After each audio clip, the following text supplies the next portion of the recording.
ஏதோ ஒரு வீரா படம் இங்க வாரம்னு சொல்லி வந்துவிட்டேன். இங்க ஏதாவது ஏடா கூடமா ஆனா பேசி தீக்கிறது கூட உன் அண்ணங்காரன் இல்லையே. என்னடி பண்றது? பெரிய மனுஷங்க யாராவது கூப்பிட்டுட்டு வந்திருக்கலாமா? நான் வேணா போய் என் புருஷனையும் என் மாமியையும் கூப்பிட்டுட்டு வரட்டுமா? சொல்லுடி. எதுவும் சண்டை கண்டா வந்துட போதே, ஊர் பிரச்சனை ஆயிட போதே. இந்த வசந்தி அக்கா என்ன சொல்ற? பெரிய மனுஷங்களை கூப்பிட போறியா? என்ன விட யார் இந்த ஊர்ல பெரிய மனுஷங்க? எப்படி நடக்க வேண்டிய கல்யாணத்தையே 10 ரூபா செலவு இல்லாம ஒண்டி கட்டையா தனியா நின்று நடத்தி முடிச்சு விட்டேன். இனி யார் வந்து என்ன செய்ய போறாங்க? அதெல்லாம் நான் சமாளிச்சுக்கிறேன், ஒன்றும் பிரச்சனை இல்லை. யாரும் பயப்படாத மட்டும் நில்லுங்க, சரியா? அக்கா எப்படி தைரியமா இருக்கா அதே மாதிரி இருக்கணும். பயப்படவே கூடாது. இன்னும் பண்ணேரமா என்னப்பா தம்பியா உங்க அம்மா என்ன செய்வாங்க? எவாடி எவ யா வீட்டு முன்னாடி என்ன வேணும்? ராப்பிச்ச கறிக்கலாம் நேர காலமே கிடையாது போல இருக்கு. எப்பலாம் பசிக்குதோ அப்பலாம் வர அளவ. எதுவும் பழைய சோறு இருந்தா எடுத்துட்டு வரேன். நில்லுங்க அப்படியே சோடியா வந்திருக்கா பத்தியா? தங்கமேலே எடுத்ததும் டென்ஷன் ஆயிடக்கூடாது. கொஞ்சம் சிரிச்சுக்கிட்டே சமாளிப்போம். அப்பதான் காரியம் கை கூடும். நமக்கு எதுவும் வேணும்னா பன்னேரமா காலில் கூட விட தயாரா இருக்கணும், சரியா? அடட நீங்களா? என்னடி இப்பதான் உன் அண்ணன் உனைய புணமாத்திக்கிட்டு வந்தாரு, அதுக்குள்ள இங்க வந்து நிக்கிற? என்ன நீ செத்து போயிட்டேன்னு ஊருக்கே செய்தி சொன்னாங்க, உசுரோட வந்து நிக்கிறியா? எப்படி அது? என்னமோ என் மாமா வந்து உன் தங்கச்சி கழுத்துல தாலியா கட்டினானா, நீ எழுந்துக்கிட்டியா? என்னென்ன கதை விட்றாளுவ? ஏண்டா ஜீவா நீயும் இவ்வளவு கூட சேர்ந்துக்கிட்டியா? போடா பேசாம உள்ள. சின்ன பையில இருக்கையில உனக்கு என்ன சொல்றது? எவ எப்படி நடிப்பா எப்படி ஏமாத்தோன்னு உனக்கு ஒன்றும் புரியல. போ உள்ள. பன்னேரமா என்ன நீங்க ஊருக்குள்ள எல்லாரும் சொல்றது உண்மைதான். நான் சாவல பண்ணி தான் போனேன். அப்புறம் என் தங்கச்சிக்கு கல்யாணம் நடந்ததும் நான் உசுரோட வந்து போட்டேன். நீங்க என்ன நம்பலையா? ஆமா பல்லவி அத்தைக்கிட்ட அந்த தாலியை எடுத்து காட்டு. ஏ பல்லவி என்னடி நீ என்னமா ஆதி காலத்துல பிறந்த மாதிரி தாலியை தூக்கி தூக்கி உள்ள போட்டுக்கிற? இப்ப இருக்கிறவங்கள என்ன அப்படியே நல்ல சேலைக்கு மேல தாலி தெரியற மாதிரி தழைய கட்டிக்கிட்டு இருக்காளுவே, எடுத்து வெளியே போடுடி. என்னடா ஜீவா இதெல்லாம்? தாலி கட்டிட்டா அப்படி இப்படின்னு சொல்றாளுவே. அம்மா என்னைய மன்னிச்சிருங்கம்மா. என் விருப்பப்படி எனக்கு பிடிச்ச பொண்ணோட தான் நான் வாழ்க்கையை நடத்துவேன். பல்லவுக்கு எனக்கும் கல்யாணம் ஆயிடுச்சு. எங்களை ஏத்துக்கோங்கம்மா. நேரமா 2 பேரையும் எப்படியாவது மன்னிச்சு ஏத்துக்கோங்க. ஏதோ நடந்துருச்சு. நான் வேணா உங்க காலில் விழுந்து மன்னிப்பு கேட்கறேனே. ஏன்டி சின்ன பொண்ணு என்னமா தைரியசாலி, பயப்படக்கூடாது, அப்படி இப்படி யார் வந்தாலும் நான் பாத்துக்கிறேன், என்ன நடந்தாலும் நான் பாத்துக்கிறேன்னு வீராப்பா பேசினா இப்ப வீச்சுல காலில் விழ போறேன்னு சொல்ற. என்னடி இவன்? அத்தை எங்களை மன்னிச்சிருங்க அத்தை, எங்களை ஏற்றுக்கோங்க அத்தை. எங்களுக்கு உங்களை விட்டால் யாரும் இல்லை அத்தை. எங்களுக்கு எல்லாரும் வேணும். நாங்கள் 2 பேரும் எல்லாரோட விருப்பப்படியும் தான் எங்கள் கல்யாணம் நடக்கணும்னு ஆசைப்பட்டோம். அதுக்காக தான் இம்புட்டு நாள் காத்துக்கிட்டு இருந்தோம். ஆனால் ஏதோ நடந்து போயிடுச்சு. இப்போது கடவுள் புண்ணியத்தில் எங்கள் 2 பேருக்கும் கல்யாணமும் நடந்துருச்சு.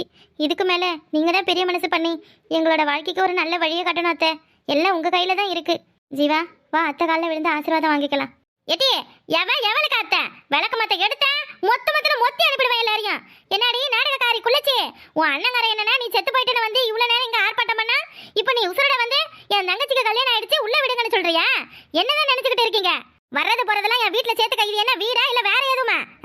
அடே அவதான் முக்கியமான, அவ பின்னாடியே போனல, அப்புறம் எதுக்குடா இங்க வந்திருக்க? யாரு தேடி வந்திருக்க? உன் அப்ப சம்பாரிச்சு வச்ச சொத்து இதையெல்லாம் நீ ஒண்ணும் சம்பாதிக்கல. என்னமா வந்துட்டான் வீட்டுல சேர்த்துக்காங்கன்னு. கோபப்படாதீங்க, கொஞ்சம் பொறுமையா பேசுங்க. பேட்டியை வரிஞ்சு கட்டிக்கிட்டு உன் அண்ணங்காரனும் உன் மயனிக்காரையும் வருவாளே, எங்க 2 பேரும் காணா? எங்க உங்களை முன்னாடி அனுப்பிட்டு 2 பேரும் பின்னாடி ஊரை கூட்டிட்டு வராங்களே? இல்லம்மா, அண்ணனுக்கும் எங்க மேல கொஞ்சம் கோபம் உண்டு. அதனாலதான் நாங்க அந்த வீட்டை விட்டு கோச்சிக்கிட்டு வந்துட்டோம். சரி நான் எனக்கு ஏதோ என் புருஷங்காரர் இருக்காரு அங்க போய் ஒண்டிக்குவேன். இதுங்க 2ம் சின்ன புள்ளிவ இல்லையா? கல்யாணம் நம்ம தான் பண்ணி வச்சோம். அப்படியே இதுங்க வாழ்க்கையை ஆரம்பிச்சு விட்டுட்டு போயிடலாம்னு சொல்லிதான் ஒரு வார்த்தை உங்ககிட்ட சொல்லிட்டு இந்த புள்ளியோட வீட்டுல விட்டுட்டு போலாம்னு வந்தோம். நீங்க என்னன்னா வந்த இடத்துல இம்புட்டு கோவப்படுறீங்க. இப்படி ஆளாளுக்கு கோச்சிக்கிட்டு இருந்தானா 2 பேரும் என்னதான் ஆகுறது? முதல்ல கல்யாணம் ஆகி மகனும் மருமகளும் வீட்டுக்கு வந்திருக்காங்க. ஆரத்தியை கொண்டு வந்து உள்ளார அழைச்சிட்டு போகாம என்னமா வீட்டுக்கு வந்த மகாலட்சுமி வெளியே நின்னுக்கிட்டு ஏன் வந்த எதுக்கு வந்தேன்னு கேள்வி கேட்குறீங்க. இதெல்லாம் என்ன பண்ணேரமா நியாயம்? எவடி மகாலட்சுமி? உன் தங்கச்சியா மகாலட்சுமி? அவளை உள்ள விட்டனா என் இருக்கிற வீடே ஒன்றும் இல்லாத போயிடுண்டே. எப்படியாவது இவளை இங்க கொண்டு வந்து தள்ளிடலாம், இவளை சாக்கா வச்சுக்கிட்டே நம்ம வரலாம் போகலாம், இங்க இருக்கிறத அள்ளிக்கிட்டு போகலாம்னு முடிவு பண்ணிட்டு வந்திருக்கியா? ஒரு நாளும் நடக்காது. என்னைக்கு அவன் என் பேச்சை கேட்டு அந்த ஒண்ணும் இல்லாத சிரிக்கி கழுத்துல தாலியை கட்டினானோ அப்பவே அவனுக்கும் எனக்கும் உள்ள எல்லா சொந்தமும் முடிஞ்சிருச்சு. என்னங்கிற நீ? என்னன்னா உன் மோனுக்கும் உனக்கும் எந்த சொந்தமும் இல்லைங்கிற? என் அண்ணன் என்னன்னா நான் அண்ணனும் இல்ல தங்கச்சியும் இல்ல, உனக்கும் எனக்கும் எந்த சொந்தமும் இல்லைங்கிறாங்க. என்னதான் இப்படி பெரியவங்க எல்லாம் சொல்லிட்டீங்கன்னா சின்னவங்க நாங்க என்னதான் பண்றது? சரி நானும் எம்புட்டு நேரம் தான் நல்லவளாவே பொறுத்துக்கிட்டு போயிட்டு இருக்கிறது. ஓவரா போறீங்க, ஆளுக்கால இப்படியே பேசுனீங்க அப்புறம் நானும் பேச வேண்டி இருக்கும். அப்படி பாடு இப்பதான் சூடு பிடிக்குது, ஆரம்பிச்சு விட்டுடி தங்கம். ஜீவா பல்லவியை கூப்பிட்டு நீ உள்ள போ. யார் என்ன பண்றாங்கன்னு நாங்க பாக்குறோம். தங்கமேலே அப்படியே வாசலோட விட்டுட்டு போயிட கூடாதுடி.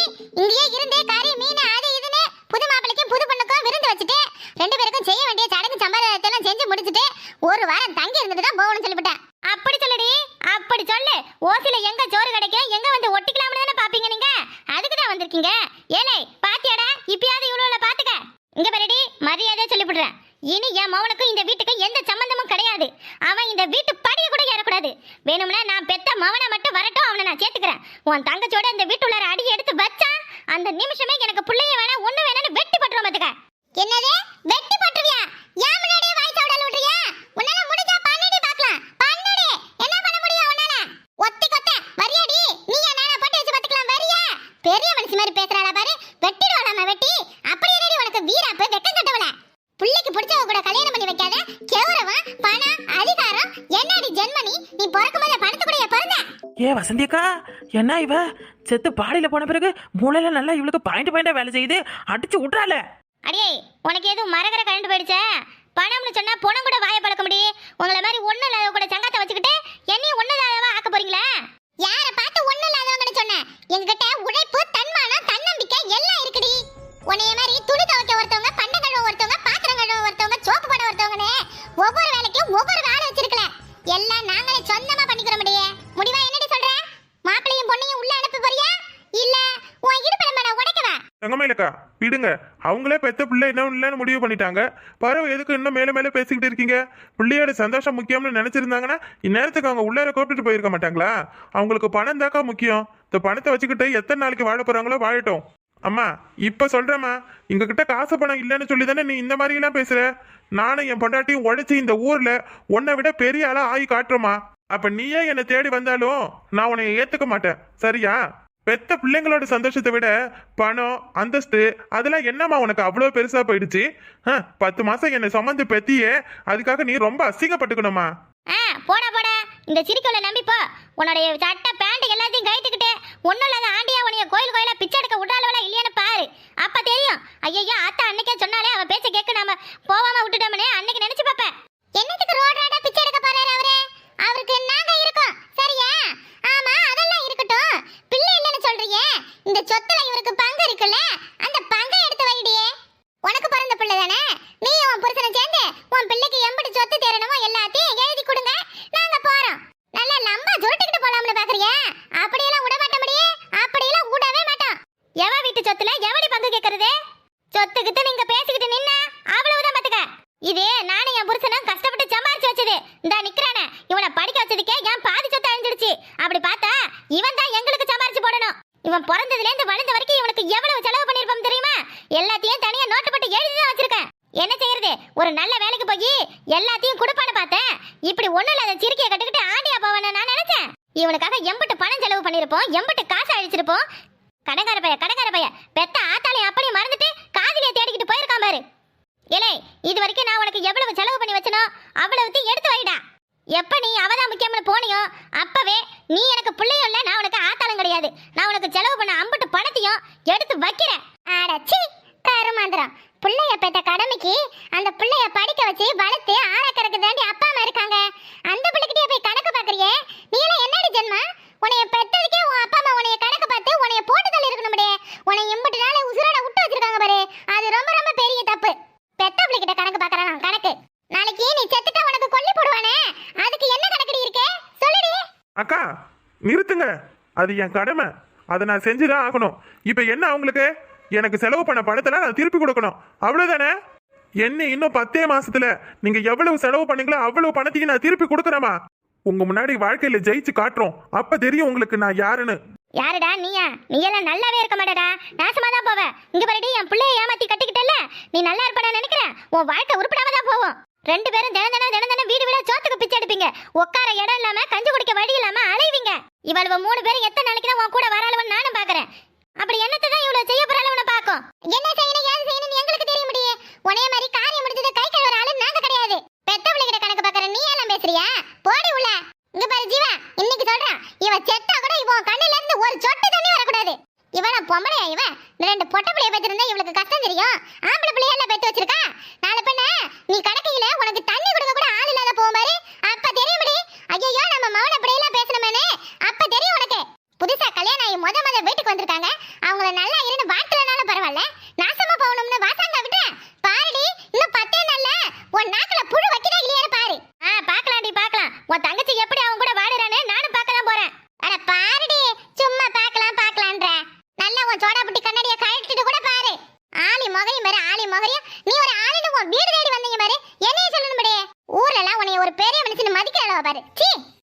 ஜென்மமும் பெத்த பிள்ளைக்கு கூட கணக்கு பார்க்குது இது. வாங்கக்கா போலாம்.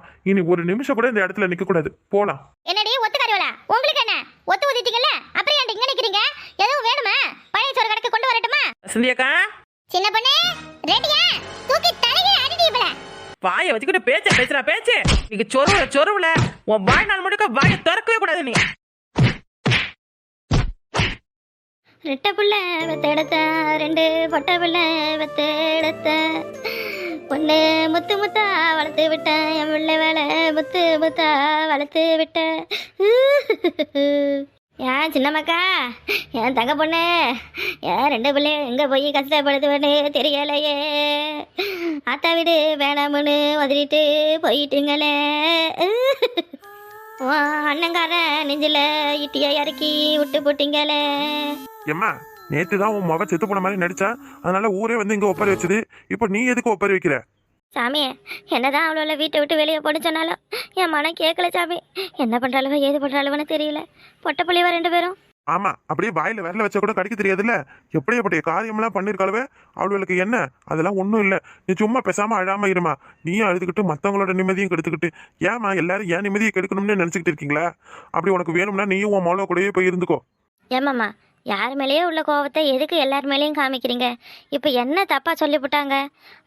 பிள்ளைங்களை வெளியே அனுப்பி விட்டவங்களுக்கு மனசில் கஷ்டம் இருக்கத்தானே செய்யும். அவங்க என்ன பண்ணுவாங்க? வயசானவங்க அழுது புலம்பி தான் தீர்த்துக்கணும்.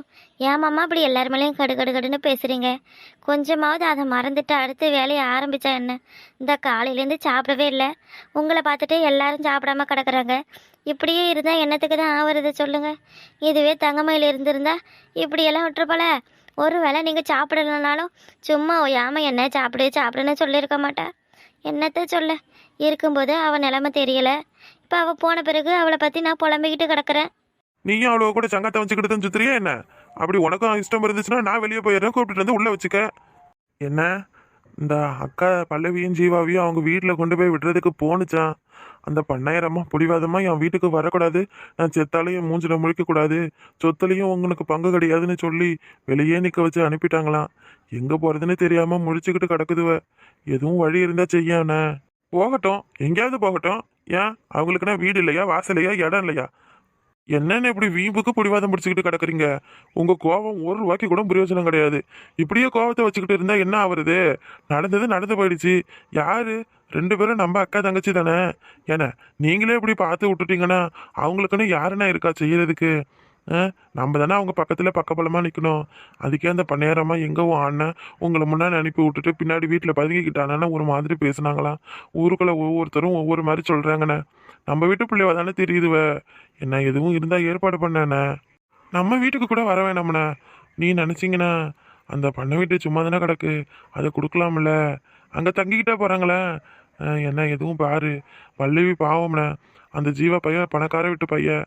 அப்புறம் அவனை பார்த்து எல்லாரும் சொல்லுவாங்கல்ல, இந்த பாரு போனான், அவன் வீட்டில் கல்யாணம் பண்ணதுக்கு தான் அப்படி நடு ரோட்டில் நிற்கிறான்னு. நம்ம பல்லவியை யாரும் தப்பாக சொல்லிட்டாங்கன்னா நாளை பின்னா அவங்களுக்குள்ள மனக்கசப்பு வந்துடும். கொஞ்சம் யோசிச்சு பாரு. உனக்கே எல்லாம் தெரியும். இதையெல்லாம் நான் உனக்கு சொல்லணும்னு அவசியம் இல்லை. சும்மா கோபத்தில் நீ வந்து யாருக்கிட்டையும் எதுவும் சொல்லாமல் உட்காந்துருக்க. இந்நேரத்துக்கு எதுவும் முடிவு பண்ணியிருப்ப. பரவாயில்ல, நான் எதுவாக இருந்தாலும் சொல்லுனேன். முடிவாளத்தை விட்டுட்டு வந்துரு. என்னென்ன கோபம் மனசுக்குள்ள? இன்னைக்கு நாம இருப்போம், நாளைக்கு இருப்போமா இருக்க மாட்டோமான்னு தெரியாது. யாருக்கு எப்போ என்ன நடக்கும்னு யாரால சொல்ல முடியும்? நாளைக்கே நமக்கு ஏதாவது ஒன்று ஆச்சுன்னா அவங்க வராமல் போயிடுவாங்களா, இல்லை நமக்கு செய்யாமல் போயிடுவாங்களா? ஆனால் நாம் செத்துட்டா கூட ஐயோ நம்ம அவங்கள அனாதையாக விட்டுட்டு போயிட்டோம்னு நம்ம ஆத்மாவுக்கு நிம்மதி இருக்காது இல்லை? என்ன யோசிச்சு முடிவெடுன. நேரத்துக்கு நம்ம தான் அவங்களுக்கு துணையாக இருக்கணும்ண்ணே. கவி சொல்கிறதுலேயும் தப்பு இல்லை மாமா. இந்த பண்ணையாரம்மா கல்யாணமே வேணாம், என் மவனுக்கு வேறு இடத்துல பொண்ணு பார்க்குறேன் அப்படின்னு பல்லவிக்கிட்ட சொன்னதால தானே தங்கமையில இப்படியெல்லாம் பண்ணா. இப்போ மட்டும் இதெல்லாம் நடக்கலைன்னா தங்கமையிலோ பல்லவியோ உசுரோடு இருந்திருக்க மாட்டாங்க. அப்போ நீங்கள் சந்தோஷமாக இருந்திருப்பீங்களா? ஏதோ உசுறு பழிச்சு வந்தாங்கன்னு சந்தோஷப்பட்டுக்காம என்னம்மாம்மா நீங்கள் எப்படி கோவப்பட்டுக்கிட்டு இருக்கீங்க? 1000மே நீங்கள் சொல்லுங்க, என் மனசு எதையும் ஏற்றுக்காது. என்ன இருந்தாலும் தங்கம் என்னை ஏமாத்தினதை என்னால் தாங்கிக்க முடியல. இதனால வரை உங்களெல்லாம் ஏமாத்தினா ஏதோ செஞ்சா எல்லாத்தையும் எடுத்துக்கிட்டா போனா வந்தா. அப்போல்லாம் நான் அவளுக்கு துணையா அவளை ஒரு வார்த்தை கூட நான் கேட்டதில்லைல்ல. என்கிட்ட சொல்லியிருந்தேன் என்ன எனக்கு இப்படி ஒரு பிரச்சனை இருக்குன்னு, நம்ம தங்கச்சி இப்படியெல்லாம் பேசுகிறாள் அப்படின்னு எதுவும் சொல்லியிருந்தா நான் தீர்த்து வச்சிருப்போம்ல. அவள் உசுறு போயிருந்தா என்ன ஆகுறது? அவள் உசுரோட வந்ததாலும் சரி, அவள் செத்து போயிட்டாலே அப்படின்னு நினச்சி நான் எப்படி துடிச்சிருப்பேன், புலம்பிருப்பேன். இது நாள் வரைக்கும் என்னால் தாங்க முடியல. எனக்கு உசுரே இல்லை. நான் இப்பவும் போன மாதிரி தான் உட்காந்துருக்கேன். இன்னமும் என் தங்கச்சி செத்துட்டா அப்படிங்கிற நினப்புல தான் நான் இருக்கேன். எனக்காக யாரும் அவங்க கிட்டலாம் பேசாமல் இருக்க வேணாம், எதுவும் செய்யாமல் இருக்க வேணாம். உங்கள் விருப்பம் போல் பேசலாம், போகலாம், வரலாம். அவங்க இந்த வீட்டுக்கு வந்தாலும் நானும் எதுவும் சொல்ல போகிறது கிடையாது. ஆனால் என்கிட்ட அவங்க 2 பேரும் பேச வேண்டாம். என் கோவம் தீர்ற வரைக்கும் நானும் அவங்க கிட்ட பேச மாட்டேன். வேணும்னா அந்த பண்ணை வீட்டில் போய் தங்கிக்க சொல்லு. என் மாமானா மாமா தான். தங்கமயிலுக்கு ஏற்ற தங்கமான அண்ணன். எப்படி தங்கச்சியை விட்டு கொடுத்துருவாரு எனக்கு அப்போவே தெரியும்ல. இந்த போகிறேன் மாமா. மாமா நானும் அப்படியே போய் ஒரு அந்த ஜீவாவையும் பல்லவியும் பார்த்துட்டு வரேனே மாமா. கல்யாணம் ஆகி வருதுவ பிள்ளைவ. நம்ம கூட இல்லைன்னா எப்படி மாமா? நீங்களனாலும் பரவாயில்ல, நானாவது பக்கத்தில் இருந்து எதுவும் பக்குவமாக செஞ்சு கொடுத்துட்டு வரேனே. அவளுக்கு எதுவும் தெரியாது மாமா. நான் போயிட்டு வரவா? சரி சரி, போயிட்டு வா. அவள் கல்யாணத்துக்குலாம் வாங்கி வச்சிருக்கோம்ல பண்டம் பொருள், அது எல்லாத்தையும் கொண்டு போய் கொடுத்துரு. கவி, நீயும் வேணும்னா கூட போயிட்டு வா. ஏம்மா நீயும் போம்மா. எல்லாரையும் போக சொல்லிட்டு நீ எப்படியா வீட்டில் இருப்ப? ஏயா உன்னால எங்களை அனுப்பிட்டு இருக்க முடியாதுயா. உன் மனசு எப்படி பாடுபடும்னு எனக்கு தெரியும். அவங்க மட்டும் போயிட்டு வரட்டும், நான் தான் உன் கூடயே இருக்கேன். என்னைக்கு நீ அவ்வளோ இந்த வீட்டில் கூப்பிடுறியோ அன்னைக்கே நானும் பேசிக்கிறேன். என் மவனுக்கு ஆனது தான் எனக்கும் ஆனது. சரி மாமா, நாங்கள் வாரோம். அந்த பண்ணை விட்டு சாவி எடுத்து கொடுத்து போய் எல்லாத்தையும் சுத்தம் பண்ணி கொடுத்துட்டு 2 பேருக்கும் பாலும் பழம் அப்புறம் சாப்பாடு விருந்து சோறெல்லாம் ஆக்கி போட்டுட்டு வாரோம் மாமா. மைனி, நீங்க மட்டும் போனா எப்படி? மீனாட்சியும் கூப்பிட்டுட்டு வாங்க. அவளும் இந்த வீட்டு மருமவ தானே, அவளுக்கும் எல்லாத்துலயும் பங்கு உண்டுல்ல. குழந்தை, அதான் நீங்கள் இருக்கீங்கல்ல, வரையில நீங்களே உங்கள் பொண்டாட்டியை கூப்பிட்டுட்டு வாங்களேன். சரி சரி, நீங்க போங்க, நாங்க 2 பேரும் பின்னாடி வாரோம். ஏம்மா செத்துவா, மடியில தலை சாச்சி படுத்துக்குவ. என்னைய சாமி கேள்வி இது? வந்து படுத்துக்க சாமி. நீ எம்பிட்டு கவலையில் இருக்கிறன்னு எனக்கு தெரியுது. உள்ளுக்குள்ள அவ்வளவு சந்தோஷத்தை வச்சுக்கிட்டு வெளியே காட்டிக்க முடியாமல் இருக்க. தங்கச்சி கல்யாணம் ஆயிடுச்சுன்னு ஒரு பக்கம், இன்னொரு தங்கச்சி நல்லபடியாக வந்துட்டாளேன்னு இன்னொரு பக்கம் இருந்தாலும், ஐயோ இவ்வளோ இப்படி பண்ணிட்டாளவளேன்னு மன ஆதங்கத்தில் நீ குமுறுறது எனக்கு தான் தெரியும். வா சாமி வா. ஜீவா, என்னால் தானே நீ இவ்வளோ கஷ்டப்படுற. என்னைய மன்னிச்சிரு. எனக்கு இப்படியெல்லாம் நடக்கும்னு தெரியாது ஜீவா. ஏய், நீ எதுக்கு என்கிட்ட மன்னிப்பு கேட்குற? நான் தான் உங்ககிட்ட மன்னிப்பு கேட்கணும். இந்நேரத்துக்கு நம்ம கல்யாணம் மட்டும் எல்லாரோட சம்மதத்தோடையும் எல்லாரும் ஒன்று கூடி சேர்ந்து பண்ணி வச்சுருந்தாங்கன்னா நம்ம இப்படியே இருந்திருப்போம். எல்லா பிரச்சனையும் அந்த பவித்ராவால் வந்தது. அவள் தான் எங்கள் அம்மா கிட்ட எதோ சொல்லி இவ்வளோ பிரச்சனையும் பண்ணி விட்டுட்டா. இல்லை, நம்ம கல்யாணம் எவ்வளோ சந்தோஷமாக நடந்திருக்கும் தெரியுமா? நம்ம ஆசைப்பட்டதும் அதுதானே. வசந்தி அக்கா, அங்கே என்ன வாயை பார்க்குற? புதுசாக கல்யாணம் ஆனவங்க ஏதோ பேசிக்குவாங்க, கொஞ்சிக்குவாங்க. அங்கே பார்த்துக்கிட்டே நிற்கிறிய. என்ன சின்ன பொண்ணு, நானும் புதுசா கல்யாணம் ஆனவதான். அம்மா பல்லவி, என்ன பொழுதானைக்கு இப்படி இந்த மரத்தடியிலே உட்காந்து கதை பேசலாம்னு முடிவு பண்ணிட்டீங்களா? அடுத்து என்ன செய்யறதுன்னு தெரியல. எதுவும் தெருவுக்குள்ள வீடு இருந்தா பார்க்கலாம் வாங்க. எப்பா, என்னால் இனி ஒரு அடி எடுத்து வைக்க முடியாது. பசி வயிற்ற பரட்டுது. சோறு சாப்பிட்டுட்டு வந்தாதான். 2 நாள் இவ செத்ததால வேற சரியா சோறு திங்காமல் அழுதுகிட்டு கடந்து விட்டோம். தங்கம், ஆமா தங்கம், இந்த ஜீவா தம்பி கூட சாப்பிடாம தான் இருக்க போல இருக்கு. இந்த பையன் முகமே வாடி போயிருக்கு பாரு. நாங்கள் 2 பேரும் போய் வீட்டில் சாப்பாட்டுக்கு ரெடி பண்ணுறோம். நீ இங்கேயே இவங்க கூடயே இருக்கியா? சரி வசந்தி, எனக்கு என்ன செய்யறதுனே ஒன்றும் புரியல. இதுங்க 2த்துக்கும் ஏதாவது ஒரு நல்ல வழியை உண்டாக்கி கொடுக்கலாம்னு பார்க்குறேன். கடவுள் ஒரு கருணை காட்ட மாட்டேங்கிறானே. என்னதான் நான் பண்ணுறது? எல்லாருக்கும் நல்லது பண்ணணும்னு தான் நினைக்கிறேன். ஆனால் எல்லாம் கெட்டதாக வந்து முடியும்னு நான் கொஞ்சம் கூட யோசிக்கவே மாட்டேங்கிறேனே. தங்கமையில நல்லது பண்ண நினைக்கிறல்ல, அப்போ அதில் பல சோதனை வரதான் செய்யும். எல்லாத்தையும் தாங்கி தான் சாதனை பண்ணணும், சரியா? நீ என்ன பார்த்துக்கிட்டே இரு. அந்த கடவுளே வந்து நமக்குன்னு ஒரு வழியை காட்டுவார். அது நடக்கும். நாங்கள் போகிறேன். அது ஒரு 2 சின்ன சிறுசுவை எதுவும் பேசும் கொள்ளும். நீ அப்படியே அது பக்கத்துலேயே நந்தி மாதிரி உட்காந்து கிடக்கிறது கிடையாது. இந்த மரத்தடியில் துண்டை போட்டு தூங்கு. இதுவரை 2த்தையும் விட்டா இங்கேயே குடும்பம் நடத்தும் போல இருக்கு. என்னத்தை செய்ய, சீக்கிரம் ஒரு வீட்டை பார்த்து விடணும். பல்லவி தங்கம், இங்கே தான் இருக்கீங்களா? உங்களை எங்கெல்லாம் போய் தேடிக்கிட்டு வரேன் தெரியுமா? வசந்தி, இந்த அம்மா எதுக்கு இங்கே வருது? புருஷன் கூட சேர்ந்துக்கிட்டு வீட்டை விட்டு துரத்துருச்சு. அப்புறம் என்ன, சொந்த கொண்டாட வந்திருக்கா? ஆடு பகை குட்டி உறவன். எங்களுக்கு யாரோட சொந்தமும் தேவையில்லை. போ சொல்லு வசந்தி அவங்கள.